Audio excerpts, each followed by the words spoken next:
평신도 주일입니다. 그런데 여러분, 사실 저는 이 평신도라고 하는 말을 별로 좋아하지 않습니다. 왜냐하면 이 평신도라고 하는 말에는 참 많은 오해와 왜곡이 있기 때문입니다. 여러분들께 한번 여쭤볼게요. 누가 평신도일까요? 아마 여러분들 이렇게 생각하시는 분들이 많을 것입니다. 목회자가 아닌 사람이 평신도다. 그렇죠? 네, 평신도의 정의를 내려보자면 이렇게 성직자라고 하죠. 목회자를 빼놓고는 이 평신도라고 하는 말을 설명하기가 어려워집니다. 바로 이게 제가 평신도라고 하는 말을 좋아하지 않는 이유입니다. 평신도라고 하는 말에는 성직자라고 하는 개념이 전제되어 있습니다. 목회자가 아닌 신자, 이 사람들이 평신도라고 하는 거죠. 사실 이 평신도라고 하는 말이 틀린 말은 아닙니다. 실제로 교회 조직에서 보면 평신도는 목회자가 아닌 사람이 맞지요.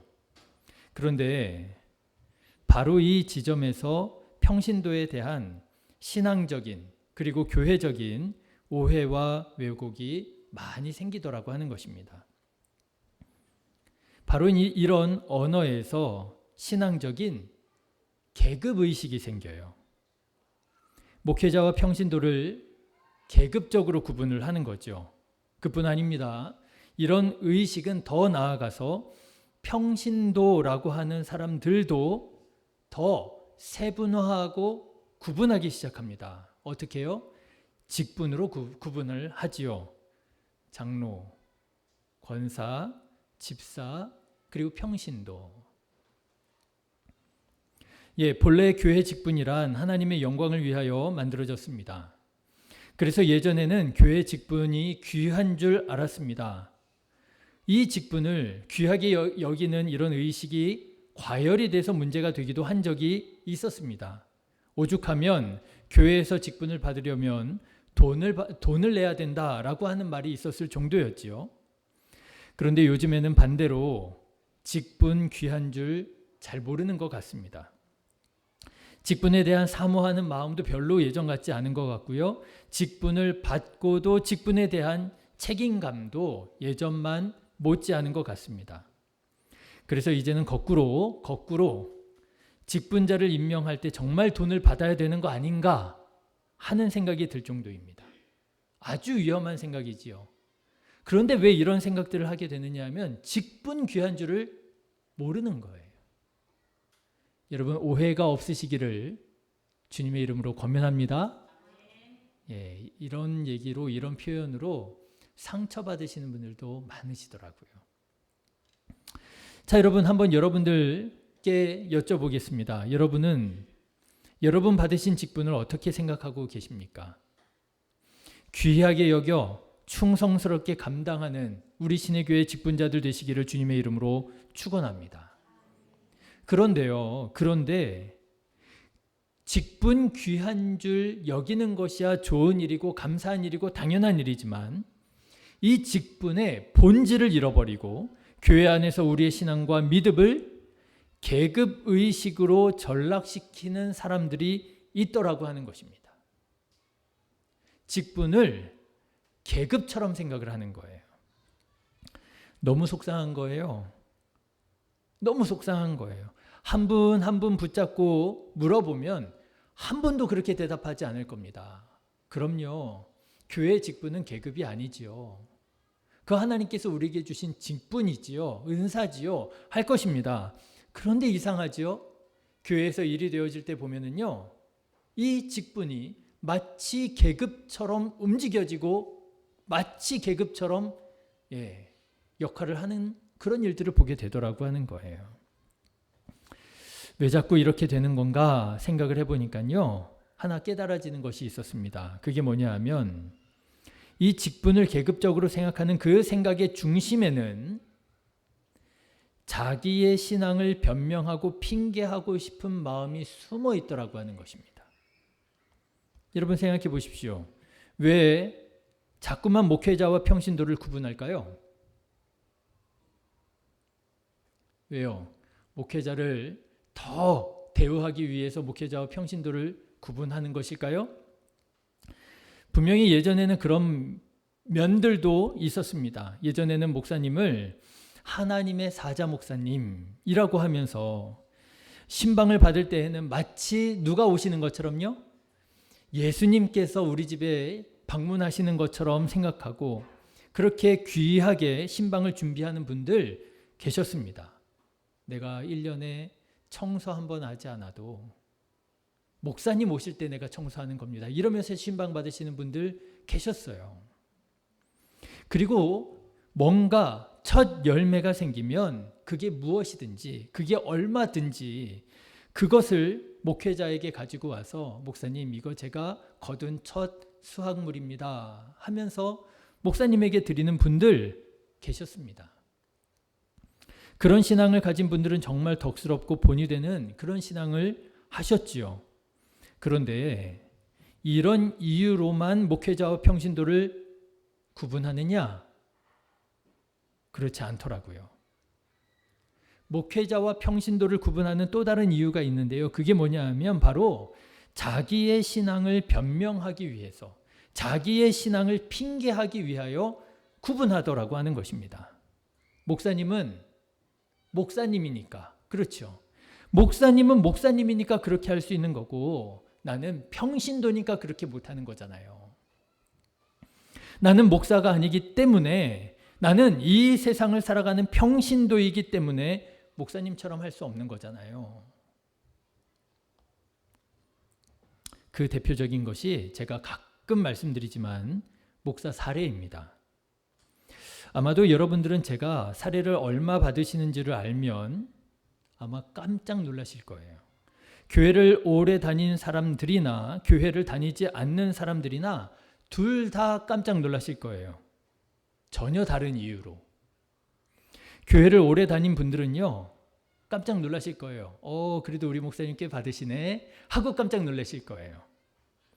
요즘 교회 목사님들 중에서 얼마나 어렵게 사시는 분들이 많은지 모릅니다.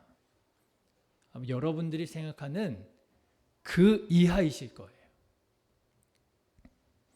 그런데 그런 분들에 비하면 우리 목사님 그래도 제법 받으시네 하는 분들도 계실 것이고요.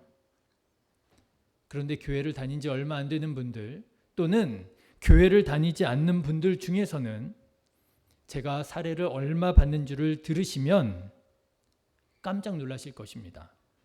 아니 그거 받고 어떻게 사셔요? 여러분 제가 이렇게 말씀드리면 제가 얼마 받는지 궁금하시죠? 그 금액이 얼마냐? 안 가르쳐 드릴 겁니다. 다만 한 가지 제가 말씀드릴 것이 있어요. 그게 뭐냐 하면 제 사례는 우리 신의교회 구역회의 허락을 받아서 제가 정하고 있다는 사실이에요. 그래서 여러분 제가 무슨 이 시간을 빌어서 여러분들에게 하소연하는 거 아닙니다. 제가 적게 받고 있으니까 여러분 많이 달라고 이런 말씀 드리는 거 전혀 아니라는 거 여러분 또다시 말씀드립니다. 오해가 없으시기를 간절히 바랍니다. 제가 그런 오해 받을 것 같으면 이런 말도 안 해요. 제가 여기에서 말씀드리고자 하는 것은 뭐냐 하면은요, 중요한 것은 사람들이 목회자의 신앙과 평신도의 신앙, 자기의 신앙을 구분하더라고 하는 것입니다. 그렇지 않아요? 왜 이런 일이 일어날까요? 계급적으로 생각하는 분들은요, 목회자는 그렇게 사는 게 맞다라고 생각을 하는 거예요. 목회자는 부자로 살면 안 된다는 거예요. 목회자는 가난하게 살아야 된다라고 하는 거예요. 목회자는 가난하게 살 때 은혜가 되고 덕이 된다라고 생각을 하는 거예요. 사례 많이 안 드려도 된다. 목사님이 뭐 돈 벌자고 목회하는 거야? 아니잖아. 이렇게 생각을 하는 거예요. 그런데 자기는요. 자기는 가난하게 살 수 없다는 거예요. 자기는 부자로 살고 싶다는 거예요. 하나님의 은혜와 복을 많이 받아서 더 많은 돈을 벌고 싶고 더 넓은 집에서 살고 싶다라고 하는 거예요. 여러분 이상하잖아요. 이상하잖아요. 한 하나님을 믿잖아요. 한 교회에서 신앙생활을 하잖아요. 그런데 왜 목회자에 대한 생각이 다르고 자기에 대한 생각이 다른 것일까요? 이것을 가능하게 하는 것이 무엇입니까? 목회자와 평신도의 신앙을 계급적으로 가르는 거예요. 목사님이잖아요. 목회자잖아요. 나는 뭐예요? 평신도잖아요. 나는 목회자가 아니잖아요. 여러분, 사례뿐만이 아닙니다. 목사는 화를 내면 안 된다고 생각을 합니다. 화를 내는 목사는 문제가 있는 목사라고 생각을 합니다. 덕스럽지 않고 문제가 있고 아직 성령 충만하지 않고, 그러면서 목회자한테 화를 냅니다. 그렇죠. 자기는 화를 내도 돼요. 아니, 사람인데 감정이 있는데 화를 낼 수도 있지. 그런데 목사님은 화를 내면 안 되죠. 왜 이러는 것일까요? 자꾸 이러다 보니까 무슨 코미디 무슨 프로가 자꾸 생각이 나는데 도대체 왜 이러는 것일까요? 목사는 시험에 들어도 안 돼요. 그렇죠. 여러분, 목사가 실족했다, 목사가 시험 들었다 상상해 보셨습니까? 제가 시험 들어서 다음 주에 안 나와요. 교회에 예배를 드리는데 목회자가 없어요. 목사님 왜 안 나오셨대? 목사님이 시험 들었대. 말이 안 되잖아요. 그런데 성도님들은요, 시험 들면 안 나와요. 실족하면 안 나와요. 왜요? 평신도니까요. 목사님은 목사님이니까 당연히 나와야 되고, 시험 드는 게 어디 있어 목사님이. 실족하는 게 어디 있어. 목사님은 무조건 나와야 되는 거고, 나는 시험 들면 안 나와도 되고. 여러분 생각해 보십시오. 이런 생각이, 이런 신앙이 얼마나 비인격적이고 얼마나 비신앙적인 생각입니까? 네, 분명 목회자와 평신도는 차이가 있습니다. 그러나 여러분, 목회자와 평신도의 차이가 이런 것이어야 되겠습니까? 이런 것이어야 되겠습니까? 우리 시내교회 목회자는 이런 분이고 화도 내면 안 되고 조금 받아가지고 그냥 가난하게 살아야 되고, 그래야 훌륭한 목사님이고 우리 교회 성도님들은 화도 내도 돼. 여러분, 이것이 목회자와 평신도의 구분하는 차이점 기준이 되어야 되겠습니까? 아니에요, 여러분. 목회자와 평신도는 똑같은 사람입니다. 여러분, 제가 한 가지 비밀을 말씀을 드리자면, 저도 화가 납니다. 저도 서운합니다. 저도 실족합니다. 저도 시험 듭니다. 목회자와 평신도의 차이가 있다면 그건 무슨 차이입니까? 직분의 차이입니다. 직분의 차이인 거예요. 사랑하는 신의교회 성도 여러분, 우리 교회만큼은 이런 비인격적인, 이런 비신앙적인 기준으로 목회자와 평신도를 구분하고 가르는 교회가 아니라, 계급적으로 이해하고 그리고 자기 신앙을 변명하는 그런 핑계하는 그런 교회가 아니라, 하나님의 은혜 가운데에서 서로를 이해하고 서로를 존중하고 하나님께서 함께 부르신 직분자임을 기억하고 함께 주님의 몸된 교회로 지어져가는 우리 신의교회 되기를 간절히 기도합니다. 그게 건강한 신앙이지요. 자, 그런데 여러분, 저는 우리가 자꾸만 교회 안에서 직분을 계급적으로 이해하려고 하는 더 큰 이유가 있구나 하는 사실을 깨닫게 되었습니다. 더 큰 이유가 있더라고요. 누구랑 자꾸 구분을 하고 싶은 거예요? 목회자하고 구분을 하고 싶은 것만이 아니고요. 더 구분하고 싶은 분이 있는 거예요. 누굴까요? 예수님이더라고요. 그건 예수님이니까 할 수 있는 거지. 그렇지 않으세요? 그건 예수님이니까 할 수 있는 거지. 나는 뭐니까? 평신도니까 못하는 거야. 예수님이니까 원수도 사랑할 수 있지만 나는 예수님이 아니기 때문에 원수 미워할 수밖에 없다 이거예요. 구분하는 거예요.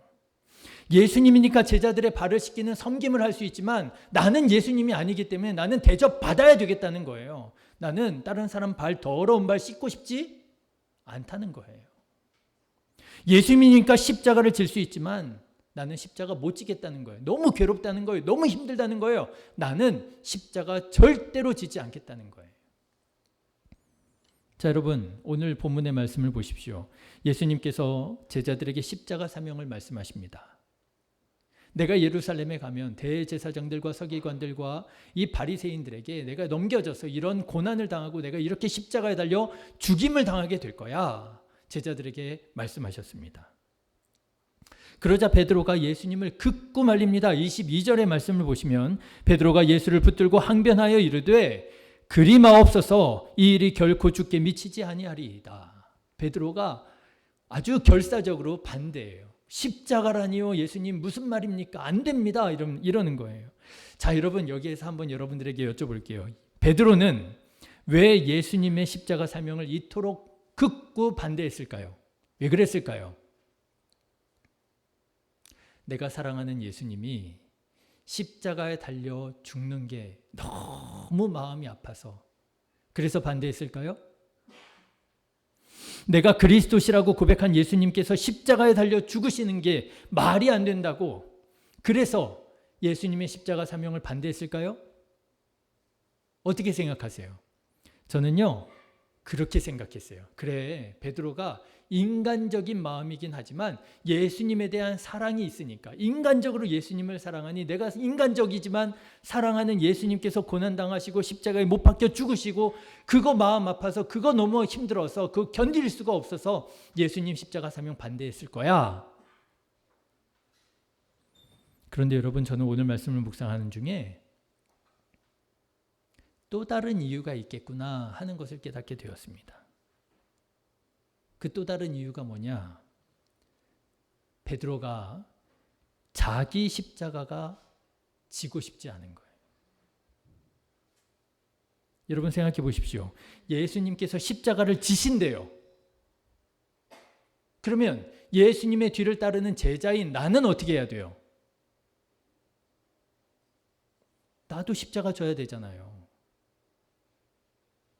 내가 따르는 예수님께서 십자가를 지신대요. 십자가에 달려 죽으신대요. 그런데 나는 예수님을 따라가고 있거든요. 예수님께서 십자가에 달리시고 예수님께서 십자가에 죽으신다고 하면 나는 어떻게 해야 돼요? 나도 십자가 져야 되잖아요. 십자가 지고 싶어요? 지기 싫어요? 베드로는 자기 십자가 지고 싶지 않았던 거예요. 그런데 차마 말을 그렇게 할 수가 없는 거예요. 나 십자가 지고 싶지 않은데 이 말이 안 나오는 거예요. 그러니까 어떻게 하는 거예요? 예수님한테 십자가 지지 말라고 하는 거예요. 예수님 십자가 지지 마세요. 내가 사랑하는 예수님이 왜 십자가 지세요? 왜 십자가에 달려 죽으시려고 그래요? 결코 그런 일이 있어서는 안 됩니다 하면서 사실은 뭘 말하고 싶은 거예요? 나 십자가 지고 싶지 않아요. 내가 왜 십자가 져야 돼요? 내가 왜 섬겨야 돼요? 내가 왜 참아야 돼요? 내가 왜 희생해야 돼요? 나 희생하고 싶지 않아요.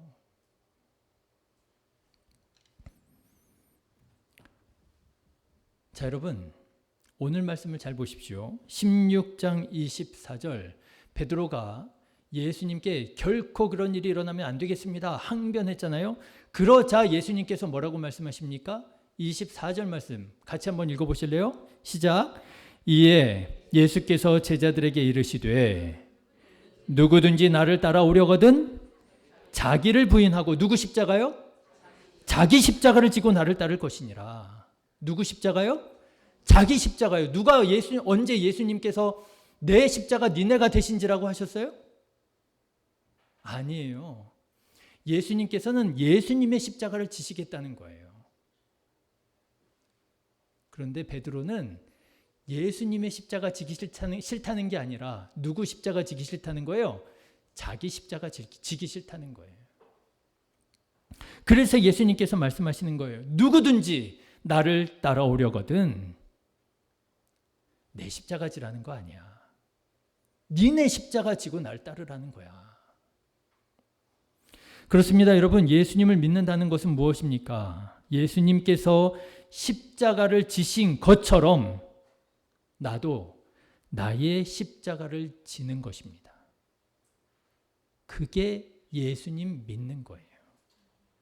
예수님의 십자가 지라는 거 아닙니다. 누가 예수님의 십자가를 대신 질 수 있겠습니까? 예수님의 십자가 지라는 거 아니에요. 자기의 십자가, 내 십자가 지라는 거예요. 그런데요, 우리는 그게 그렇게 싫다는 거예요. 그래서 어떻게 하느냐? 신앙을 계급적으로 자꾸만 구분하는 거예요. 그건 목사님이니까 하는 거죠. 그건 예수님이니까 하는 거죠. 우린 뭐라고요? 우린 평신도잖아요. 우리는 이 세상 살아가는 것도 바쁘고 힘들거든요. 목사님이나 하세요, 그건. 그건 예수님이나 하세요, 예수님이나. 우리한테 십자가지라고 말하지 마세요. 여러분, 사실 우리가 정말 구별해야 하는 것은 죄입니다, 죄. 우리가 자꾸 구별해야 되는 건 죄예요. 이것이 과연 하나님께서 보실 때 기뻐하실 만한 것인가, 기뻐하시지 않을 것인가. 이거 하나님께서 보실 때 슬퍼하실 만한 죄가 아닌가. 우리는 자꾸만 죄를 구별해야 되거든요. 그게 거룩이거든요. 카도시, 구별해야 되는 거예요. 그런데 우리는 자꾸만 죄를 구별하는 게 아니라 뭘 구별해요? 목회자를 구별하고요. 예수님을 구별하고요. 더 나아가서는 평신도들도 구별하는 거예요. 저 사람은 장로님인데. 장로님인데 왜 장로 역할을 안 해? 저 사람은 권사님인데. 왜 저렇게 신앙생활을 해? 나는 집사니까 괜찮고. 그렇죠? 여러분, 이런 모든 의식이 어디에서 오느냐? 신앙을 계급적으로 생각하는 데서 온다는 거예요. 성도들을 구별하고, 목회자를 구별하고, 예수님을 구별하고, 나는 나의 십자가를 지기 싫다는 거예요. 여러분, 이 얼마나 심각한 영적 타락입니까? 이 얼마나 심각한 영적 타락입니까? 변명과 핑계. 여러분 이미 아시겠지만 다시 말씀드립니다. 교회에는 계급은 없습니다. 교회 계급 없어요. 없어요. 그런 거 없어요. 뭐만 있어요? 직분만 있을 뿐이에요. 직분만 있을 뿐이에요. 오늘 기획위원회가 있습니다. 이제 긴급하게 모여야 될 일이 있어서 오늘 기획위원회를 모이게 되었습니다. 네, 기획위원회 계급 아닙니다. 누구도 계급의식으로 기획위원회 모이지 않아요. 직분입니다. 교회 성도들의 뜻을 그 기획위원회 안에서 반영하고 하나님의 뜻을 이루어가는 자리입니다. 기획위원회 회원에 자기 소신을 주장하는 자리가 아니란 말이지요. 계급 아니에요. 여러분, 신앙에 계급 없습니다. 직분만 있을 따름입니다. 영적 계급을 나누어서 누구 위에 군림하려고 하든지 내 밑에, 내 위에 신앙의 계급을 나누려고 한다든지 누군가 구별하여 자기의 신앙을 변명하거나 핑계되어서는 안 되는 것입니다. 다른 사람이랑 비교하지 마십시오. 다른 직분자와 여러분들의 신앙을 비교하지 마십시오. 평신도면 어떻습니까? 집사님이면 어떻습니까? 권사님이면 어떻습니까? 장로님이면 어떻습니까? 내가 하나님 앞에서 나를 구원하신 예수님께 내 사랑의 고백을 하고 내가 그 하나님께 최선을 다한다고 하는데 직분이 무슨 상관입니까? 오늘은 평신도 주일입니다. 평신도 주일에 본질적인 질문을 우리가 던져야 될 것입니다. 평신도란 무엇일까? 여러분, 이 시간에 다시 한번 본질적인 질문을 던져보고 싶습니다. 여러분은 왜 신앙생활을 하십니까? 내가 왜 교회를 다니는 거지? 내가 왜 예수님을 믿는 거지? 여러분, 이 질문을 보다 경건한 질문으로 제가 이렇게 한번 바꿔보겠습니다. 예수님은 왜 세상에 오셨을까요? 예수님은 왜 이 세상에 교회를 세우셨을까요? 왜 세우셨을까요? 여러분, 예수님께서 이 세상에 교회라고 하는 조직을 세우기 위해서 이 세상에 오셨을까요? 교회 조직, 기독교 대한감리회, 대한예수교 장로회, 교회 조직을 세우기 위해서 이 세상에 오셨을까요?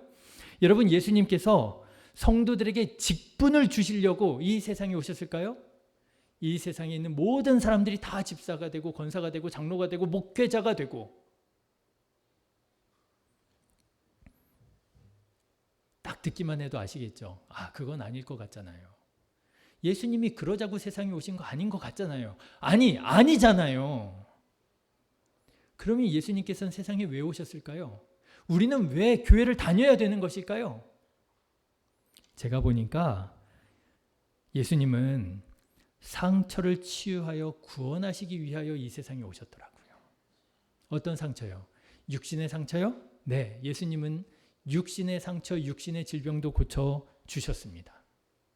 그런데 성경을 보니까요, 예수님께 치유받은 사람들이 다 예수님 따랐던 거 아니더라고요. 10명이나 치유를 받았는데 그 중에 9명은 그냥 떠나가고 1명만 예수님께 돌아가서 감사합니다 그랬더라고요. 아, 육신의 상처, 육신의 질병을 치유하기 위해서 예수님께서 세상에 오신 게 아니로구나. 그렇죠? 그러면 여러분, 예수님께서 세상에 왜 오셨을까요? 마음의 상처를 치유하기 위하여 오셨을까요? 네. 예수님의 말씀을 듣는 사람들은 예수님의 말씀을 들을 때 마음의 상처가 치유되어지는 것을 경험했습니다. 그래서 예수님 따라다니고 그래서 예수님을 그리스도라고 고백하게 되었습니다. 그런데요, 또 성경을 보니까 그 사람들도 자기에게 뭔가 불이익이 생기고 아픔이 생기고 문제가 생기니까 예수님 떠나가더라고요. 예수님 십자가에 달려 죽으실 때 그 예수님을 따랐던 많은 사람들이 다 떠나가고 없더라고요. 그러면 예수님께서 도대체 이 세상에 왜 오셨을까? 우리는 왜 교회를 다니는 것일까? 예수님께서 정말 치유해 주시기 원하셨던 상처가 따로 있더라고요. 그게 뭐냐 하면 바로 존재의 상처더라고요. 예수님께서 여리고라고 하는 곳에 가셨습니다. 그런데 여리고에서 뜻밖의 세리 삭개오를 만나게 돼요. 그래서 세리 삭개오를 고쳐주십니다. 그런데 여러분, 예수님께서 삭개오를 고쳐주시는데 뭘 고쳐주셨어요? 육신적으로 뭐 아픈 데 없는 사람입니다. 마음의 상처가 있었죠. 마음의 상처 치유해 주셨습니다. 그런데 그게 전부가 아니더라고요. 삭개오가 예수님께, 예수님, 내가 회개합니다. 내가 이제 예수님 정말 잘 믿겠습니다. 예수님, 우리 집에 찾아와 주십시오라고 얘기하니까 예수님께서 뭐라고 말씀하셨어요? 이 사람도 뭐라고요? 아브라함의 자손이로다. 아브라함의 자손이로다. 여러분, 이게 무엇을 의미할까요? 존재의 상처가 치유되어지는 거예요. 그동안 삭개오는 유대인이면서도 자기는 아브라함의 자손이라고 말할 수가 없었어요. 매국노라고, 사람들에게 손가락질 당하고 외면당하고, 존재의 상처를 받는 사람들이 나의 존재 자체를 부정하고 있었던 거예요. 없는 사람 취급하고 있었던 거예요. 그런데 예수님께서 삭개오에게 말씀하시는 거예요. 이 사람도 아브라함의 자손이로다. 여러분, 이 얘기를 듣는 삭개오의 마음이 어땠을까요? 진짜 치유 경험했을 거예요. 진짜 치유 경험했을 거예요. 그 치유는 그저 마음의 치유 정도가 아니었을 거예요. 정말 받아들여지는 내가 하나님의 자녀로구나. 자, 여러분, 예수님께서 하나님 아버지를 제자들에게 소개해 주십니다. 야, 하나님이 어떤 분인 줄 알아? 하나님은 이렇게 좋으신 분이 얼마나 좋으신 분인지 하늘 아버지야, 아버지야, 아버지라고 가르쳐 주십니다. 그런데 이 유대인들은요, 경건한 유대인들은 그 표현을 받아들이기가 너무 버거웠어요. 아니 어떻게 전능하신 하나님이 내 아버지가 되어주시지? 받아들일 수가 없는 거예요. 그런데 예수님께서 비유로 말씀하십니다. 탕자의 비유잖아요.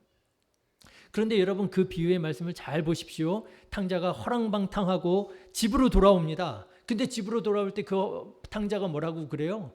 내가 아들이라고 내가 불려질 자격이 없다고. 그냥 종 중에 하나로 나를 여겨주셔도 나는 그걸로도 만족하겠다고 그러면서 아버지 집으로 들어갑니다. 그런데 이 탕자를 맞이하는 아버지가 뭐라고 얘기해요? 여러분 한번 들어보십시오. 이 내 아들은 죽었다가 다시 살아났으며 내가 잃었다가 다시 얻었노라. 뭐라는 거예요? 아들이라는 거예요. 아들이라는 거예요. 어떤 치유예요? 존재의 치유예요. 아픈 거, 육신의 아픈 거 그런 거 지금 이런 거 문제도 아닌 거예요. 마음의 상처? 예, 마음의 상처도 치유받아야지요. 그런데 정말 그가 치유받아야 했던 거는요, 존재의 상처였던 거예요. 나는 이제 아들도 아니야. 나는 아들도 아니야. 나 같은 게 무슨 아들이야. 그런데 예수님께서 아니야. 너 내 아들이야. 그렇습니다. 여러분 우리가 교회를 다니는 이유는요. 여기에 있는 거예요. 우리 존재가 받아들여지고요. 내가 육신의 질병 고침받는 거 그럼요. 중요하죠. 마음의 상처 치유받는 거 그럼요. 중요하죠. 그런데요. 그 정도가 아닌 거예요. 우리가 교회를 다니는 이유는요. 내 존재가 하나님께 받아들여졌다라고 하는 이 확신을 받기 위하여, 이 사랑을 위하여 우리가 교회를 다니는 거예요. 그런데 여러분, 직분이 뭔데요?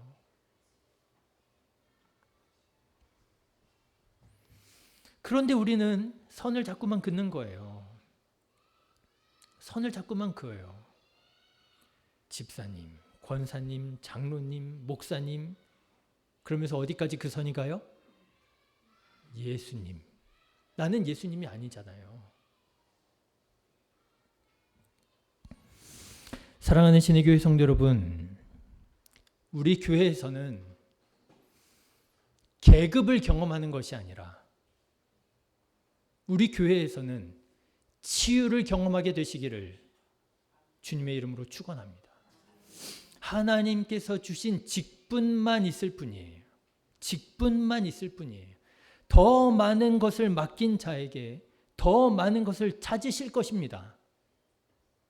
1달란트, 2달란트, 5달란트는 계급이 아니에요. 더 많이인 것을 맡긴 자에게 충성하고 헌신하다 보면 집사님도 되고 권사님도 되고 장로님도 되고 또 목사님도 되고 하는 거예요. 그런데 그거는요 계급이 아니에요. 보니까 재주가 있네. 이 사람은 재주가 있으니까 1달란트. 이 사람은 보니까 더 재주가 있네. 이 사람은 2달란트. 이 사람은 정말 탁월한 재주가 있구나. 5달란트. 그 사람의 재능에 따라 달란트를 맡겨주신 거지 계급이 아닙니다. 집사님으로 충성하십시오. 누구 비교하실 거 없어요. 권사님으로 충성하십시오. 주님께서 맡겨주신 이 직분 귀한 줄 알고 감격하면서 내 옆에 있는 사람들은 다 권사님 됐는데 이런 거 생각하지 마시고 장로님 얼마나 귀한 직분입니까? 장로로 세워주신 것을 하나님께 감사하고 목회자 돈 생각하지 말고 사람들의 어떤 인정 욕구 이런 거 생각하지 말고 하나님께서 불러주신 그 은혜를 따라서 하나님께서 주시는 그 감동을 그냥 전하고 여러분 그래야 되지 않겠어요? 제가 여러분 눈치 보면서 설교해야 되겠습니까? 하나님께서 우리에게 주신 이 직분과 은혜를 따라서 우리가 한 마음으로 주님의 교회 세워갈 때 여러분 우리 교회 안에서는 하나님의 역사, 치유의 역사, 내 존재가 하나님 앞에 받아들여지는 그런 치유의 역사가 일어나게 될 줄로 믿습니다. 그런 평신도 주일이 되기를 간절히 기도합니다. 기도하겠습니다. 좋으신 하나님, 하나님께서 우리 가운데 임하신 그 뜻과 목적을 기억하게 하여 주시고 우리를 불러주신 그 은혜와 감동을 따라 충성하며 하나님께 영광 돌려드리는 오늘 복되고 거룩한 주일 되게 하여 주시옵소서. 감사를 드립니다. 예수님의 이름으로 기도드렸습니다. 아멘.